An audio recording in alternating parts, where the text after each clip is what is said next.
Who's actually going to get the most out of a 550-pound per day commercial ice maker? Who should walk away? And does the price make sense for a typical restaurant or event space? That's the question that keeps popping up whenever I see a big box ice machine on the shelf. Link is in the description if you want to check the product details on Amazon. And it's worth looking at the numbers before you spend a few $1,000s on a machine you might never fully use. Most of the hesitation I've heard from buyers boils down to three things: the upfront cost, the space it needs, and whether this self-cleaning promise actually saves time in a busy kitchen. First off, let's talk about the environment where a COTLIN commercial ice maker makes sense. Imagine you run a mid-size CAF that serves a steady stream of cold brew drinks, smoothies, and iced teas, or you operate a catering service that needs a reliable supply of ice for cocktail stations and food safety. In those scenarios, you're pulling dozens of drinks per hour, and the last thing you want is a bottleneck at the ice bin.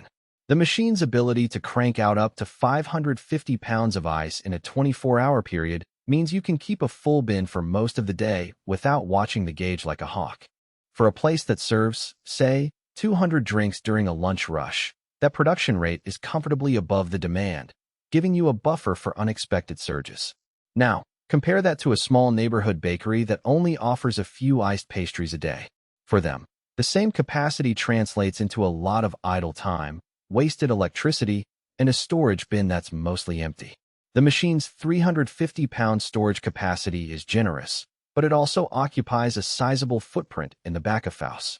If you have to shuffle other prep equipment to make room, you're already compromising on workflow.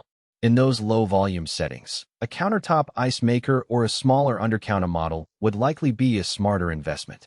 One of the selling points COTLIN highlights is the self-cleaning and automatic drainage system.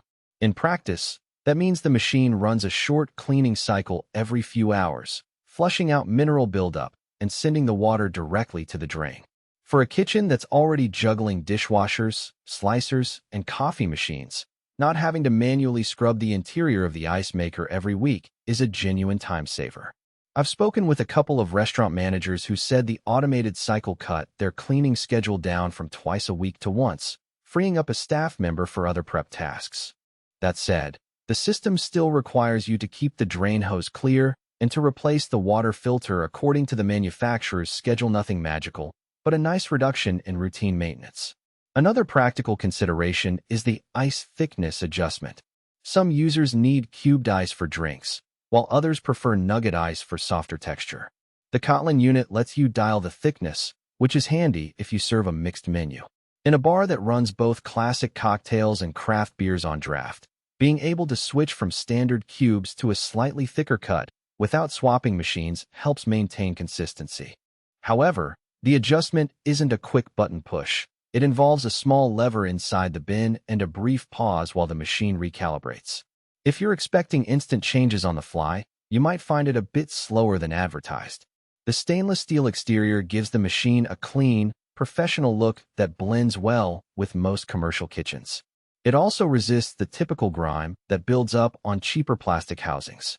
From a hygiene standpoint, that's a plus because you can wipe it down with standard kitchen sanitizers without worrying about staining. The insulation is described as long-lasting, and in real-world terms that translates to the ice staying solid for longer periods, especially in a hot prep room. I've heard from a catering crew that during an outdoor summer event, the ice from this unit held its shape for nearly an hour after being taken out of the bin, enough time to load it into coolers without the cubes melting into a slushy mess. On the flip side, the machine's power draw is something to factor into your operating costs. A unit that can produce over 20 pounds of ice per hour will consume a noticeable amount of electricity, especially during the initial ice ready in 515 minutes warm-up phase. If you're running it continuously in a high-traffic venue, your utility bill will reflect that. Some buyers have mentioned that installing a dedicated 220-volt line was necessary, which adds a small electrical contractor fee to the overall expense. It's not a surprise, but it's a hidden cost that first-time buyers often overlook. Timing functions are another feature that can be a double-edged sword. The machine lets you set a specific time for it to start producing ice, which can be useful if you know you'll need a full bin by opening time. However, the timer is set in whole-hour increments, so you can't program it to start exactly 30 minutes before service. In most cases, that granularity